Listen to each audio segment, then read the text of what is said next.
The studio lights were hot, like a summer sun trapped inside a glass box. They beat down on the stage, making the black grand piano gleam under a sheen of synthetic sweat. In the audience, people sat up a little too straight in their velvet seats, a mix of excitement and nervousness buzzing in the air. This was Maestro's Spotlight, the most watched classical music show in the country, and tonight was the finale of a young performers competition. But everyone knew the real draw wasn't just the talent. It was the man sitting at the judge's table in the center. He was a conductor from Austria, a man whose name was spoken in concert halls with a tone of deep respect and a little bit of fear. For decades, he had been a giant in the world of classical music. His interpretations of the great German and Austrian composers were considered legendary, almost like law. He had a face carved from stone, with sharp eyes that missed nothing, and a mouth that seemed permanently set in a line of mild disappointment. His reputation was clear. He was a guardian of the temple. To him, music was a sacred, serious thing, built on centuries of tradition, and he had no patience for anything he saw as flashy, shallow, or disrespectful. The show had already seen two performers. A young woman with a violin had played a fiery piece with incredible speed.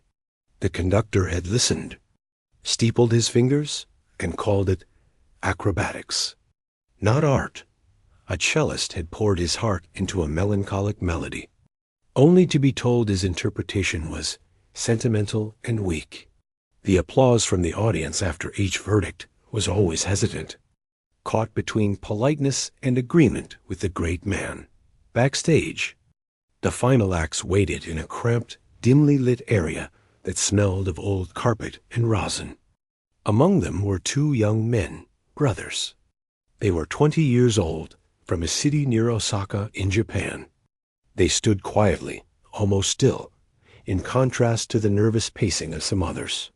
They were identical twins, both with neat black hair and calm, observant eyes. They had been playing the piano since they could walk, taught first by their grandmother, then by the most rigorous masters in Japan. They had come to this country and this show, not for fame, but for the challenge. They wanted to test their music against the best in the world. The older twin, by 3 minutes, checked the tuning on his watch, a simple silver band. His brother adjusted the cuffs of his matching black suit. They didn't need to speak. A slight tilt of the head, a glance, was enough. They had shared a language of their own since birth. On stage, the host, a man with a too bright smile, was speaking into the camera. And now, our final competitors of the evening, all the way from Japan, please welcome the Aoyagi brothers. The twins walked out.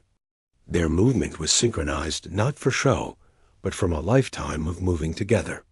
They bowed deeply from the waist towards the judges, then towards the audience, then towards the cameras, a gesture of respect taught to them since childhood. They sat at the twin pianos, which had been positioned so they could see each other dot. The conductor watched them, his expression unreadable. Young Asians.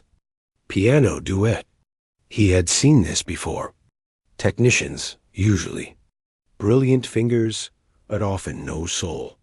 They played the notes, but not the history, not the struggle. He prepared himself to be unimpressed. The older brother spoke, his voice soft but clear, amplified by the microphone hovering above. We will perform Mirrors by Maurice Ravel, arranged for 2 pianos. A murmur went through the knowledgeable part of the audience. Ravel, French. Impressionistic, a world away from the German classics the conductor worshipped. It was a piece of shimmering colors and delicate textures. Incredibly hard to play because it demanded not just power, but perfect control and telepathic communication. The conductor's eyebrow lifted a millimeter. A choice, he thought. Let's see. The brothers began. And from the first notes, it was clear this was something special. Their 4 hands flew over the keyboards, but it wasn't just speed. It was like watching a single mind with 20 fingers. The cascading notes of Uni Barkserloschen, a boat on the ocean, didn't just sound like music. They sounded like light dancing on water. They leaned and swayed slightly together, their breathing seemingly in sync. One would take a melodic line, and the other would support with harmonies so precise they felt woven together. There was no showmanship, no dramatic head tossing. Just intense, quiet concentration and a river of beautiful, complex sound pouring out of the instruments. The audience was utterly still, captivated. Even the camera operators stopped their steady movements, locked on the scene. For 5 minutes, the studio was transported to another place dot as the final, haunting notes of La Vallée des Cloches, the Valley of the Bells, faded into silence. There was a moment of perfect quiet. Then the room exploded. People jumped to their feet, applauding, shouting, "Bravo!" It was the first genuine, unrestrained reaction of the night. The twins stood, bowed again, their faces still calm, though a faint flush of relief and happiness colored their cheeks. They looked towards the judges' table. The other 2 judges, a well-known soprano and a friendly composer, were beaming and clapping. "Magnificent," the soprano said into her microphone. "Such unity, such poetry." All eyes then turned to the center. The Austrian conductor placed his hands flat on the table. He did not clap. The applause died down nervously. This was the moment everyone waited for. He leaned slowly into his microphone. His voice was a low, gravelly rumble, amplified around the silent studio. "Technically," he began, the word hanging in the air, "it was adequate. Your synchronization is, as one would expect from twins, a biological trick. It is a parlor trick of the muscles." A shocked gasp, quickly stifled, came from the audience. The twins' expressions did not change, but they blinked, as if absorbing a physical blow. The conductor continued, his tone dismissive, rolling over the audience's reaction. "You play the notes Ravel wrote. You play them very cleanly. But what do you know of Ravel's world? What do you know of the colors of Paris, of the impressionist paintings he tried to capture in sound? You play like very sophisticated machines. You copy. You do not understand." He looked directly at the camera, then back at the young men. "This show is called Maestro's Spotlight. We are here to find not just players, but musicians, artists, people with something to say. What you have shown me is that you can repeat with great accuracy. But can you create? Can you speak with your own voice?" The host shifted uncomfortably. "Maestro, that is a high standard for a performance competition." "It is the only standard," the conductor said flatly. He turned his stone-carved face back to the brothers, who were still standing, waiting. A cruel idea seemed to form in his mind.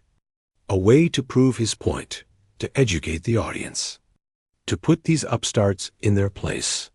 "Let me ask you a question," he said, his voice dropping, becoming almost conversational, which made it even more terrifying. "You can play what others have written, but can you write what others cannot play?"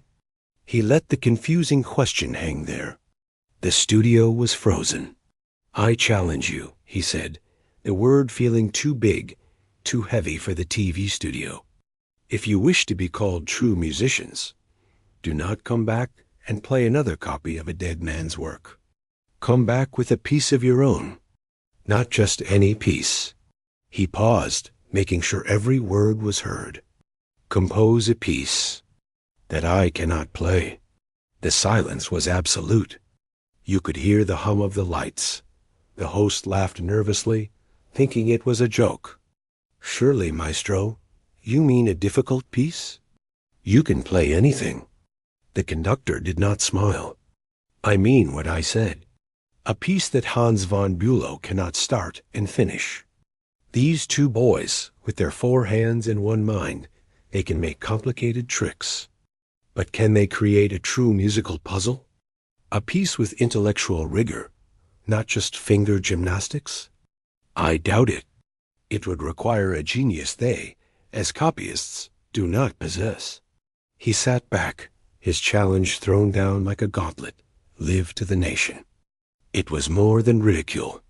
It was a public dismantling of their entire artistry, with an impossible task as the punchline. The cameras swung to the twins. The audience held its breath. What could they possibly say? The brothers looked at each other. For a long moment, they just looked. A whole conversation passed between them in that silence. They saw the years of practice, the shared dream, the long journey from Japan, the beautiful music they had just made now being called a trick. Then, the younger twin gave a single, almost imperceptible nod. The older twin turned to the conductor. He bowed again, just slightly. His voice, when he spoke, was still soft, but it carried a new iron firmness. We accept your challenge, maestro. And with that, the show ended. The credits rolled over a shot of the conductor's smug, satisfied face and the two brothers, standing tall and united before the storm they had just agreed to walk into. The lights in the studio went dark, and the bright red "On Air" sign blinked off. The silence that followed wasn't the respectful kind from during the performance. It was thick and awkward, like a heavy blanket had been dropped over everyone. The audience stayed in their seats for a second, unsure if they should clap, leave, or pretend they hadn't just witnessed a public execution. Backstage was chaos, but a quiet chaos. Production assistants with headsets whispered urgently into their microphones. The other contestants looked at the twins with a mix of pity and relief that it wasn't them who had been torn apart like that. The twins walked off the stage, the same way they had walked on, together, in step, their faces calm. But up close, you could see it. The older brother's jaw was clenched tight.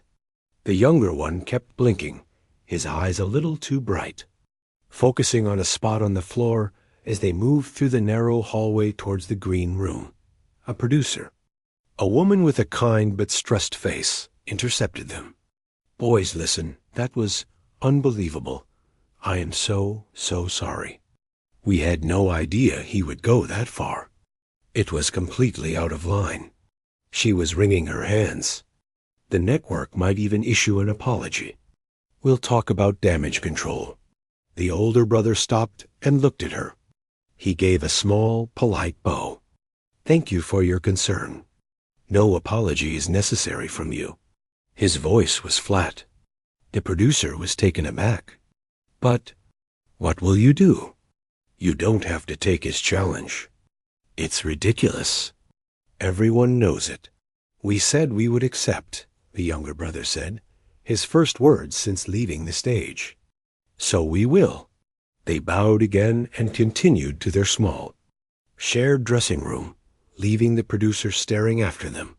Inside the room, which was just 4 white walls with 2 mirrors and a bottle of water, the door clicked shut. The silence now was private. The younger brother sat on a plain metal chair, his shoulders slumping forward.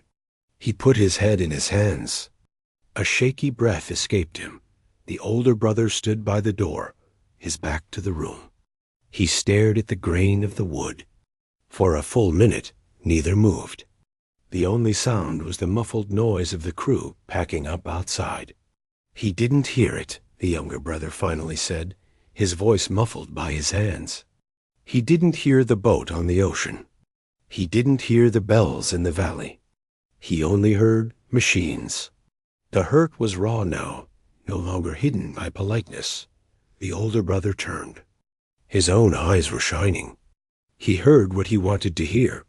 Before we played a single note, he walked over and put a hand on his brother's shoulder. The touch was firm. "This is not about the ravel. This is about his wall. We are from the outside, so we cannot be let in." They had faced critics before, teachers who said a passage needed more feeling, competition judges who marked them down for a missed dynamic. But this was different. This was a world-famous maestro, on national television, telling millions of people that their music had no soul, that they were just fancy robots. The words echoed in the small, bright room. There was a soft knock. The friendly composer from the judging panel slipped in. He looked embarrassed. "May I?" They both stood and bowed. He waved his hands. "Please, no, sit. I had to come and say something." What he did was shameful. It was not criticism. It was cruelty. Your performance was sublime. It was musical. Anyone with ears could hear that. "Thank you, sir," the older twin said. The composer leaned against the wall. "Look, his challenge. You must ignore it. It's a trap. He's built his entire life on the music of dead Europeans. Of course, he can't play some modern thing you write. He'll say it's not real music. He'll say it's noise. You cannot win on his field. The game is fixed." The brothers listened politely. "You have incredible careers ahead of you," the composer continued, his voice earnest. "Go back to Japan. Play your concerts. Make your records. In a few years, this will just be an ugly story people tell. Don't let him define you." After more kind words, he left, urging them to think about their future. The twins were alone again. The younger one looked at his brother. He is probably right. It is a trap. There is no way to win. The older brother walked to the window. It looked out onto a dark parking lot. The city lights glittered in the distance. "The composer is a good man," he said slowly. "But he is thinking like a player in the game. We are not in his game anymore." "What do you mean?" "The maestro did not ask for a better piece. He did not ask for a more soulful piece. He asked for a piece he cannot play." He turned from the window, and for the first time, there was a spark in his eyes. Not anger, but a sharp, focused light. He framed it as a question of creativity, of soul. But the actual task? The actual task is a puzzle. It is a problem of engineering. A faint, knowing look passed between them. They had always been different. While other kids memorized famous pieces, they had also been obsessed with how music worked. The math of it. The physics. In their shared bedroom back home, next to the scores of Chopin and Debussy, were books on advanced rhythm, on the patterns in nature, on the mechanical studies of Conlon Nancarrow, who wrote music so complex he needed a player piano to perform it. The younger brother stood up, the despair lifting from his face, replaced by a familiar intensity. "A piece for one pianist. But we are two. Two minds," the older brother nodded. "But the challenge is for one pair of hands." His hands. For the next hour, in that bare dressing room, they talked. They forgot about the insult, the cameras, the audience. They focused on the problem, like it was a complex equation on a chalkboard. What makes a piece unplayable? Speed? Many pieces were fast. Extreme stretches? He had large hands. Unusual notation? He could learn it. Then the older brother remembered something. The Rite of Spring. When it first played, the orchestra rebelled. It wasn't just that the notes were hard. It was that the rhythms, they fought against each other. The musicians could not hear their own part. "And Nancarrow," the younger brother said, his voice rising with excitement. "He wrote for player piano because two hands could not be in two different worlds of time at once." They looked at each other. That was it. Not just complicated rhythms, but opposing rhythms. Two different pulses, two different hearts beating inside the same body. A single pianist's brain is wired to synchronize two hands. It fights to make them work together. What if they wrote a piece where the two hands were not just independent, but actively hostile to each other? A piece where the left hand lived in a different time signature than the right, where downbeats never met, where the melody was a constant battle for supremacy. A piece that, when played by two people, two separate brains, would sound like a thrilling, stormy conversation. But when forced into one mind, would cause a system crash. It would have to be beautiful, the younger brother insisted. It cannot just be a trick. It must be good music, so that when he fails, he cannot say it is just noise. He must hear the beauty that he cannot reach. The older brother agreed. The spark in his eyes was now a steady flame. The hurt was still there, buried deep, but it had been transformed. It was no longer a weight on their shoulders. It was fuel. They left the studio long after everyone else was gone. A car was sent to take them to their hotel. They didn't speak in the car. Each was already hearing fragments of music, strange clashes of rhythm, melodies that spiraled away from each other only to meet in unexpected places. In their hotel room, they ordered plain rice and tea from room service. They pushed the small table against the wall and opened their old, sturdy laptop. The younger brother opened a music composition program. The older brother pulled out a notebook filled with dense, handwritten musical sketches from years ago, abandoned ideas, experiments in rhythm they had called impossible studies. He found one, a sketch titled simply Cyclone. It was just a few lines, a crazy idea they had when they were 16. 2 lines of music that looked like they were from 2 completely different pieces. Yet when you played them together in your head, they created a wild, swirling energy. This, the older brother said, pointing to the page. This is where we start. That night, the television networks and music blogs buzzed with the story. Maestro humiliates Japanese prodigies. Impossible challenge issued on live TV. Most people thought it was a sad end to a promising debut. The twins, the commentators assumed, would go home in disgrace. But in the quiet hotel room, high above the city, the only sound was the clicking of a computer mouse and the soft hum of a pencil scratching on paper. The twins were not thinking about going home. They were not thinking about the maestro's face. They were building a door. A beautiful, complex, glittering door to a room only 2 people could enter. And they were going to invite the maestro to watch them walk through it, knowing he could never follow. The challenge was no longer a burden. It was a mission. And for the first time that night, as they worked side by side, a small, hard smile touched the corner of the older brother's mouth. The hotel room became their world.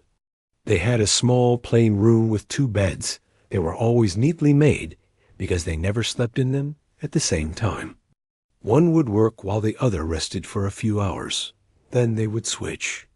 The heavy curtains were always closed, blocking out the day and the night, creating a timeless space lit only by the glow of the laptop screen and a single desk lamp.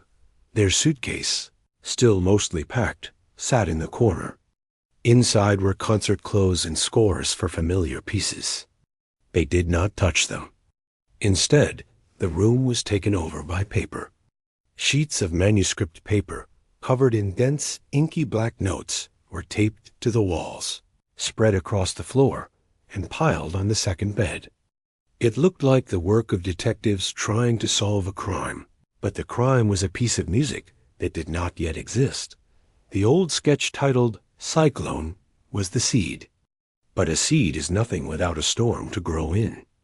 They had to build the storm. The first and biggest problem was the heart of their idea. 2 different rhythms living together. It couldn't just be a left hand in 3 beats and a right hand in 4. That was common, something a master pianist could handle with practice. It had to be more radical. It had to be asymmetrical. They needed rhythms that were like 2 gears from different machines trying to turn together. They would grind and lock and break. The older brother, who had a mind for numbers, worked on the architecture. He sat at the small desk, a calculator next to the laptop. The right hand thinks in groups of 7, he muttered, writing numbers. Not 7 beats, but 7/16 notes. A little cell of 7. And the left hand, It thinks in groups of 11, 11 16th notes. The younger brother, pacing by the wall of paper, shook his head. 7 and 11. They will only meet every 77 beats. That is too long. The listener will be lost. The player will be lost before that. Good, the older brother said, a fierce look in his eyes. He should be lost. But we cannot lose the listener. So we create smaller patterns inside the big ones.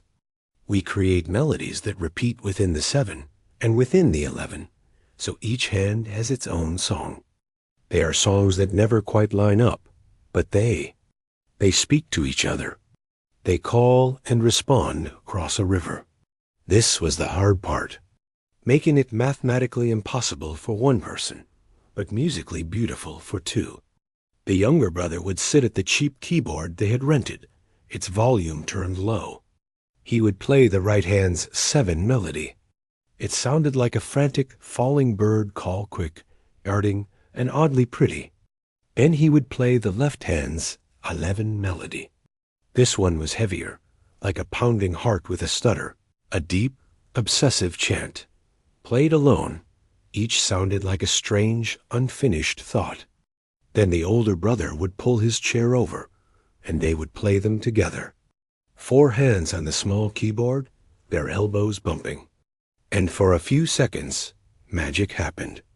The falling bird and the pounding heart created something entirely new, a feeling of dangerous, whirling energy. It was thrilling.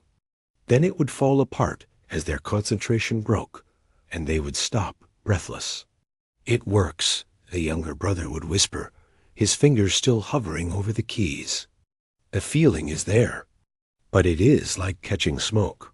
They had to write it down, to trap the smoke in a bottle. This was days of work, hours of arguing in quiet, intense whispers. The accent should be here, one would say. No, it destroys the phrasing of the other hand, the other would counter. They were not angry with each other. They were surgeons trying to operate on a single delicate nervous system, with 2 sets of tools. Their meals were forgotten. Room service trays piled up by the door, covered with half-eaten sandwiches and cold soup. They ate when their bodies demanded it, tasting nothing, just fueling the work. The outside world faded away. They did not watch the news. They did not call home. Their parents, worried, left gentle messages that they listened to once, then saved to answer later. The only thing that mattered was the maze they were building got one morning, or maybe it was evening. The light was always the same. The older brother hit a wall. He pushed back from the desk, his hands in his hair. His eyes were red from staring at the screen. "It's just a trick," he said, his voice hollow. "A clever, ugly trick. He will listen and say, 'This is just arithmetic. This is not music. The composer was right. It is a trap, and we are walking into it.'" The younger brother was lying on the floor, staring at a page on the ceiling. He was quiet for a long time. He thought about the maestro's words. Asterisk, can you speak with your own voice? Asterisk, maybe, the younger brother said slowly. We have been asking the wrong question. We are asking, how do we stop him from playing it? That is the challenge, the older brother said, frustrated. Yes, but maybe the real question is, what do we want to say? He sat up. All our lives, we have played other people's music. We have tried to find their voice. Ravel's voice. Beethoven's voice. This is the first thing that is truly ours. This conflict, this tension. This is what we feel right now. The world outside this room. The pressure, the noise, the misunderstanding. And inside this room, just us. 2 parts that are different, fighting, but making something whole. That is our voice. He walked over to the keyboard. He didn't play the complex rhythms. He played a simple, sad, beautiful chord progression that had been weaving through the heavier music. It was like a moment of clear sky in the middle of a hurricane. The music cannot just be a fight. It must have a heart. It must have this. So when people hear the storm, they also feel why the storm is there. They feel the calm it is trying to destroy. The older brother looked at him. The exhaustion lifted, just a little. His brother was right. They weren't just building a prison for the maestro's fingers. They were building a world of chaos and beauty, where two opposing forces could not exist together in one body, but could create something astonishing in two. The work changed after that. It was no longer just a puzzle. It became a story. They called the sections not by numbers, but by feelings. The calm before was the opening, where the two hands began almost together, a hint of that sad, beautiful melody. Then the wind rises, where the rhythms began to pull apart. Then the eye, a brief central section, where the left hand alone played a deep, mournful tune, the heart of the storm.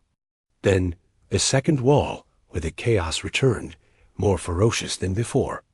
And finally, dissipation, where the music didn't really end, but just flew apart into silence, leaving only an echo. They worked for 10 more days. They slept in short bursts. They forgot what fresh air smelled like. The composition grew, page by page, into a monster of a piece. It was 12 minutes long. For a pianist, trying to learn it would be like trying to learn two different, very difficult pieces at the same time, in the same head.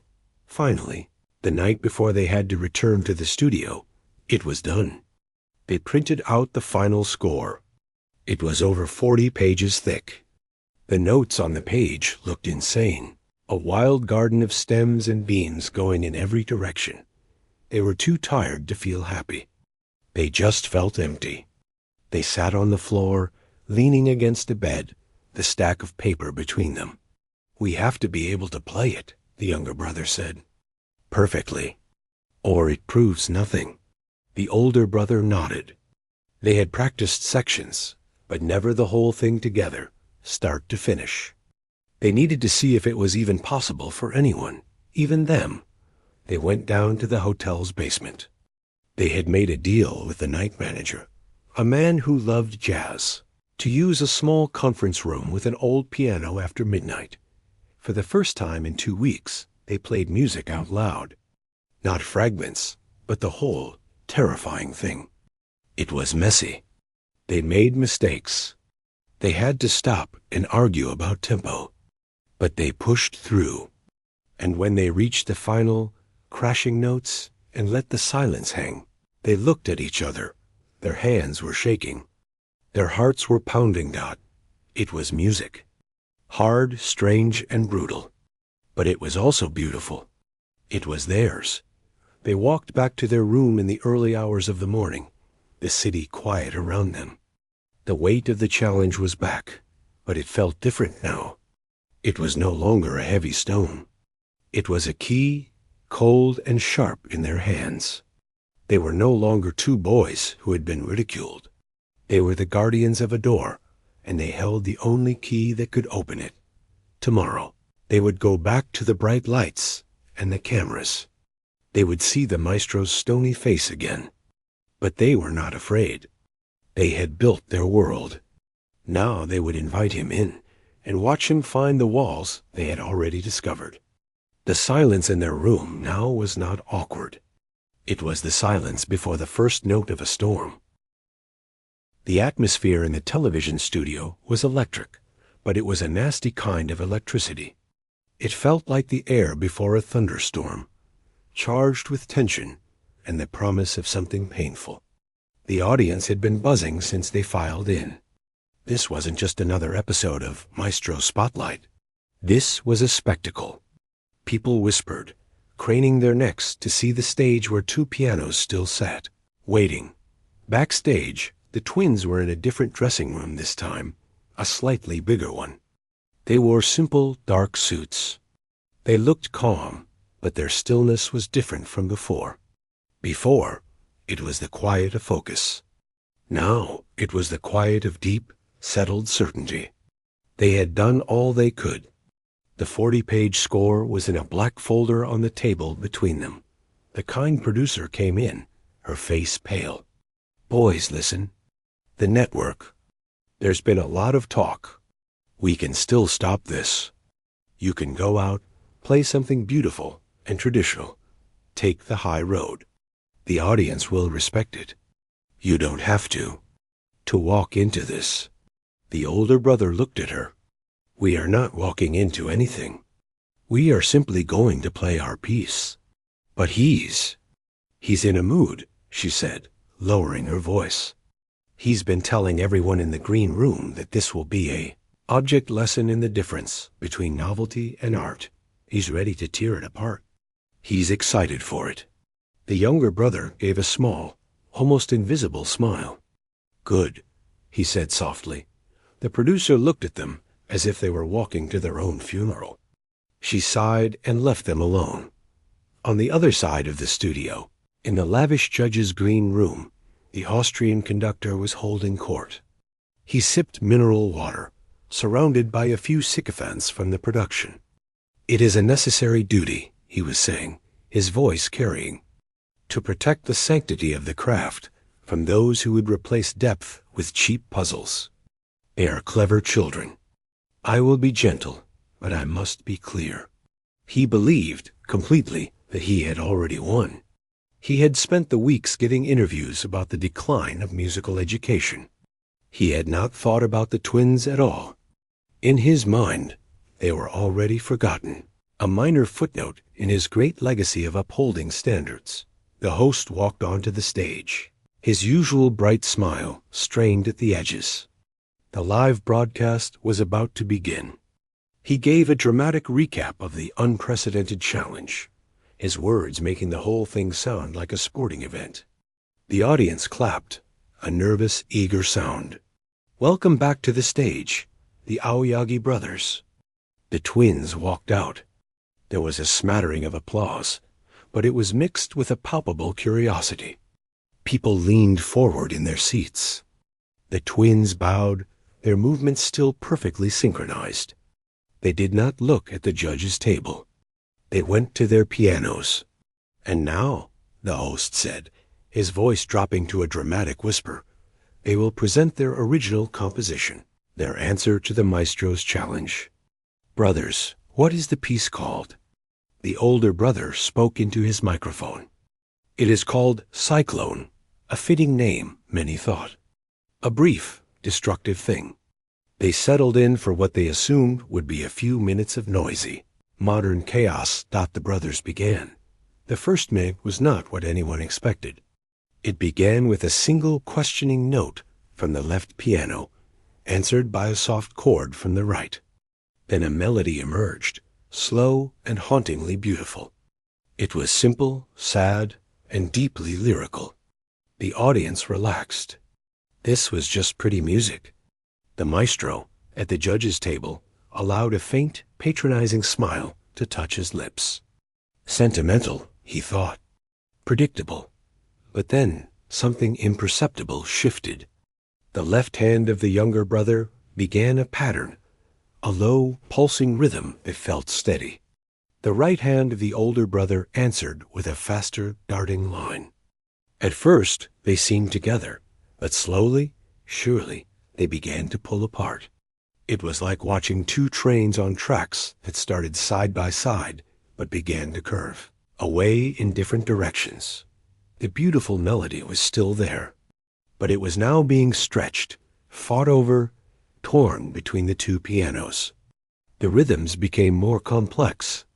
You could see the brothers' bodies tensing, their heads moving not together, but in counterpoint to each other, one nodding on one beat, the other on a completely different one. The music was no longer just pretty. It was intense. It was driving. It swirled and built, not in a simple wave, but in a spiraling, tightening coil. The audience was gripped. This wasn't noise. This was a storm you could feel in your chest. It was thrilling and unsettling at the same time. You couldn't tap your foot to it, because it had too many hearts beating at once. But you couldn't look away. The brothers were deep inside it, their faces masks of absolute concentration, their four hands a blur of perfectly controlled motion. They reached the central section. The older brother's piano fell silent. The younger brother played alone, a deep, sorrowful, singing line in the bass register. It was the heart of the piece, a moment of profound loneliness in the middle of the frenzy. It was so emotionally raw that several people in the audience caught their breath. Even the conductor's smirk had faded. He was listening now, his head tilted. Then the storm returned with a vengeance. The second wall. The music came back even more ferociously than before. The two rhythmic worlds, the 7 and the 11, clashed and crashed against each other, yet through some miracle, the brothers kept them locked together. It was a breathtaking display of coordination that looked utterly impossible. The piece drove forward, a runaway engine of sound, until with a series of crashing, dissonant chords, it suddenly flew apart, not ending, but dissipating. Like a cloud scattering in the wind, the final note hung in the air, and then there was pure, deafening silence. For 3 full seconds, no one moved. Then the audience erupted. It was a roar. People leaped to their feet, shouting, applauding, their faces alight with shock and awe. It was the loudest, most genuine reaction the show had ever heard. The twins stood, breathing heavily, sweat on their brows. They bowed deeply. The younger brother closed his eyes for a second, feeling the wave of sound wash over them. The other 2 judges were on their feet, applauding wildly. The host was shaking his head in disbelief. All eyes slowly turned to the center. The Austrian conductor was still seated. He was not clapping. He was staring straight ahead at the twins, his face unreadable. The applause died down, slowly, nervously. The silence returned, now heavy with anticipation. The host finally spoke, his voice shaky with excitement. "Maestro, an incredible, an unbelievable performance. Your thoughts? And your challenge?" The conductor leaned into his microphone. His voice was dry, quieter than usual. "It is a piece of considerable invention." The words sounded like a concession, a display of remarkable synchronicity.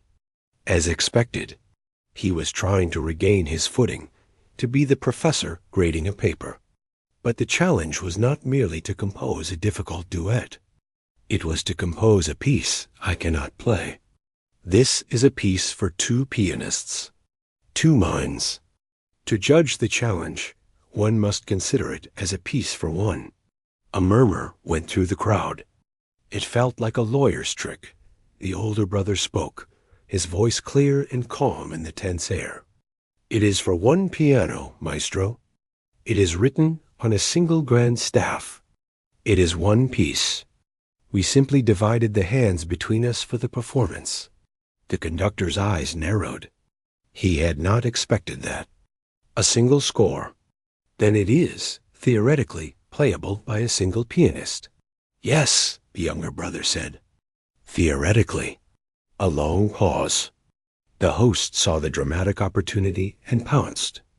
"Maestro, would you like to try? To see if the challenge is met?" The audience gasped and buzzed with excitement. This was beyond their wildest hopes. The conductor was trapped by his own theater. To refuse would look like cowardice. To accept was a risk, but he could not conceive of a few pages of music, no matter how complex, that his lifetime of skill could not decipher. He would play a section, slowly, perhaps make a small error, and then explain that while it was unplayable at tempo, it was merely a stunt, not music. He stood. Very well. An examination requires a hands-on approach. He walked from behind the judge's table and onto the stage. The spotlight followed him. He nodded curtly to the twins, who stepped away from the pianos. He sat at the older brother's piano, adjusting the bench. He placed the thick score, which the older brother had brought over on the music rack. He flexed his fingers. The audience was so quiet, you could hear the rustle of his sleeve against his jacket. He looked at the first page. The notes were dense, but nothing extraordinary. He placed his hands on the keys. He began the opening melody. His touch was beautiful, masterful. He played the first 30 seconds flawlessly, the sad, simple tune singing under his fingers. A wave of relieved admiration swept the audience. Of course, he can play it, they thought.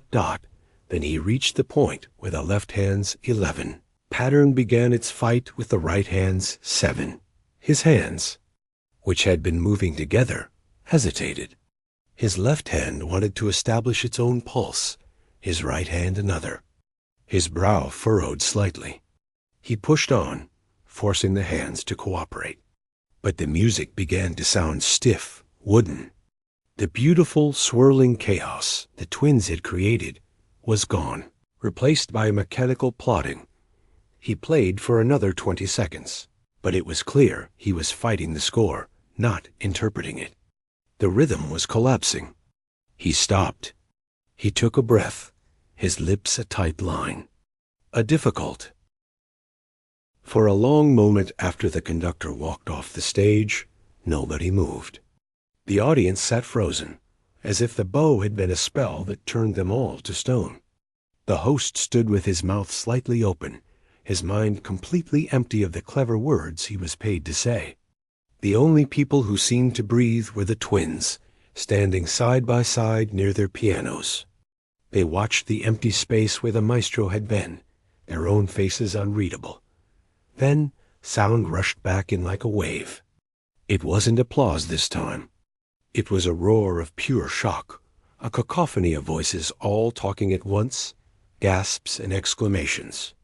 The on-air sign was still blazing red, capturing the entire chaotic, historic moment lived for the country.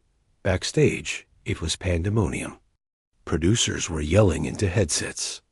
The director in the control truck was shouting at cameras to follow the maestro, to get a shot of the twins, to find the host's face. The kind producer who had warned the twins was crying, but she wasn't sure why. From the speakers in the ceiling, the audience noise was a wall of sound. On stage, the host finally shook himself into action. He stumbled over to the twins, putting a hand on the older brother's shoulder as if to steady himself. I don't. What just happened? He whispered into his live microphone, and the question echoed in a million living rooms. The older brother simply looked at him, then turned to the camera. He gave a small, final bow. The younger brother did the same. And then, together, they walked off the stage, leaving the chaos behind them. They didn't run. They didn't smile in triumph. They just walked, the same way they had entered, in step, moving through the screaming backstage corridor like a quiet eddy in a raging river in his dressing room. The Austrian conductor closed the door. The noise from outside became a dull throb. He did not turn on the light. He stood in the darkness, his back against the door, his hands hanging at his sides. He could still feel the ghost of the piano keys under his fingers, the memory of their rebellion. The humiliation was a hot, physical pain in his chest. But underneath it, something else was growing, something colder and more terrifying. Respect. He had spent a lifetime building a wall around what he considered true music. He was the guardian on the battlements. Tonight, two young men from a place he had never bothered to understand had not just climbed the wall. They had not even bothered to knock it down. They had simply built a beautiful, complex structure right next to it that was so tall it made his wall look like a child's toy. And then they had invited him to see the view from the top. He had failed to even make it off the ground. He thought of their performance. The ferocious energy, the heartbreaking middle section, the impossible control. It was not a gimmick. It was a masterpiece of a very different kind. And he, Hans von Bülow, the great explicable, had been rendered speechless. In the darkness, he slowly nodded to himself. The bow had not been for the cameras. It had been the only thing left to do. The twins returned to their now familiar hotel room. The silence there was a relief. It was over. They sat on the edge of their beds, not speaking. The adrenaline that had carried them through the performance and its shocking aftermath was draining away, leaving them hollow and trembling. The younger brother put his head in his hands. "It feels empty," he said, his voice muffled. The older brother nodded, staring at the pattern on the carpet. The goal that had consumed them for weeks was gone. They had done it. They had faced the giant, and he had bowed. So why did they feel no joy, only this vast, quiet exhaustion? There was a knock on the door. It was the friendly composer from the judging panel. His eyes were wide. "May I come in?" They stood to bow, but he rushed forward and shook their hands instead, gripping them tightly. "I was wrong," he said, his voice full of emotion. "I told you it was a trap. I told you not to play his game. I didn't understand. You didn't play his game. You changed the game entirely. What you did in there, that wasn't revenge. That was a revelation." He stayed for an hour, talking excitedly about the piece's structure, its emotional arc, its brutal genius. His words were kind, but they floated past the twins. They were too tired to hear them. When he left, the room was quiet again. The older brother looked at his twin. "He is right, though. It does not feel like revenge." "No," the younger brother agreed. "It feels like we showed someone a very dark, very beautiful room inside our house." And he looked in and was afraid and left. And now we are alone in the room again. They slept for 14 hours straight. The world did not sleep. Overnight, the story exploded. The clip of the performance, followed by the maestro's attempt and his silent bow, was everywhere. Newspapers, television shows, music blogs, all were screaming the same story. The maestro's silence. The twins' triumph. An impossible piece stuns the classical world. But as the days passed, the conversation began to change. It started among musicians.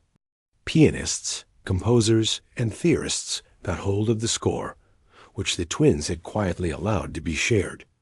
They tried to play it. Famous virtuosos, known for tackling the most difficult works in history, sat down and failed, just as the maestro had. They posted videos online of their own stumbling attempts, laughing in frustration and awe. The Aoyagi cyclone was no longer just a story about an insult.